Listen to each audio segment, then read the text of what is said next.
अस्सलामुअलैकुम, this is doctor Maria और आप देख रहे हैं हेल्थ वॉच। शुगर के बारे में तो आप सब जानते ही हैं। ये इंतहाई मासूम मीठे मीठे कंपाउंड्स जो हमारे ब्लड और मसल्स में ग्लूकोज़ और फ्रुक्टोज़ की शक्ल में मौजूद होते हैं। यही ग्लूकोज़ और फ्रुक्टोज़ दोनों भाई जब तक अपनी औकात में होते हैं तो बहुत अच्छा, लेकिन जब भी ये औकात से बाहर या मतलूबा मिकदार से ज़्यादा हो जाते हैं तो बड़ी तबाही करते हैं। आज जिस तबाही की हम बात करने जा रहे हैं उसका नाम है ग्लाइकेशन। जी हाँ, हम आपको बताएंगे ग्लाइकेशन क्या है, ये किस तरह से आपकी स्किन ब्यूटी को वक्त से पहले ही बर्बाद कर सकती है। आप ये जान पाएंगे कि आखिर किस तरह 50-60 साल की उम्र में भी कुछ लोगों की स्किन ग्लो करती है और वो यंग नज़र आते हैं। और अगर यंग एज में स्किन पर रिंकल्स, झुर्रियाँ पैदा हो रही हैं तो इसके पीछे क्या वजूहात हैं। हमारे साथ रहिएगा।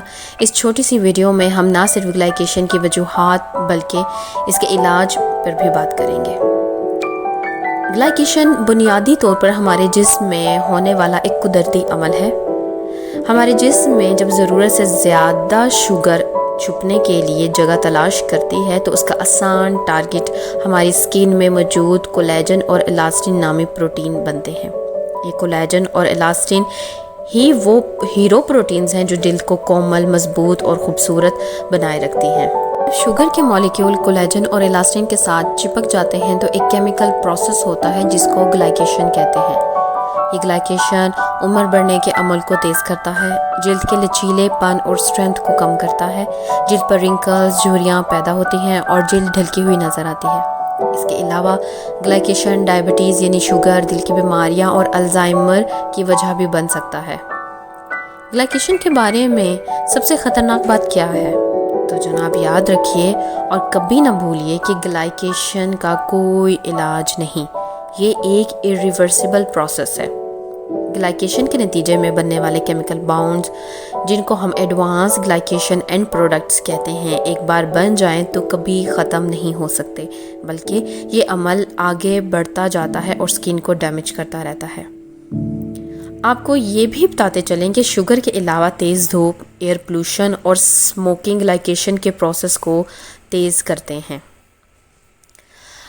अब बात करते हैं ग्लाइकेशन के प्रोसेस को कैसे कम किया जाए। ख़त्म तो हम नहीं कर सकते, लेकिन इसको कम कैसे किया जाए तो जनाब सुनिए, खुराक में ग्लूकोज़ और फ्रुक्टोज़ का इंटेक कम करें, तेज़ धूप से बचें, स्मोकिंग से परहेज़ करें, वर्जिश और मुतवाज़न ग़िज़ा का मामूल बनाएं, कार्नोसिन को अपनी डाइट में शामिल करें। ये ग्लाइकेशन के प्रोसेस को स्लो डाउन करता है और ब्लड शुगर को भी कंट्रोल करता है। मीट, फ़िश, चिकन में कार्नोसिन की अच्छी मिकदार मौजूद होती है।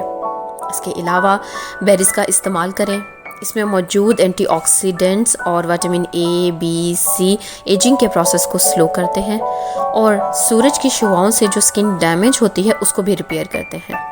नट्स का इस्तेमाल करें, इसमें मौजूद आयरन, विटामिन ई के स्किन डैमेज से रोकती है। दही का इस्तेमाल करें, इसमें मौजूद लैक्टिक एसिड स्किन को टाइट करता है, इम्यूनिटी को भी बढ़ाता है। इसके अलावा एक्नी को ख़त्म करता है जिससे आपका चेहरा तरोताज़ा रहता है।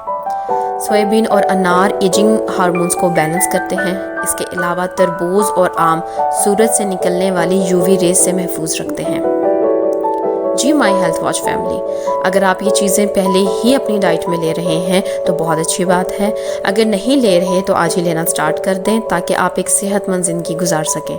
इंशाल्लाह मिलते हैं अपनी अगली नई वीडियो में एक नई रिसर्च के साथ। अपना बहुत सारा ख्याल रखिएगा, दुआ में याद रखिएगा। अल्लाह हाफ़िज़।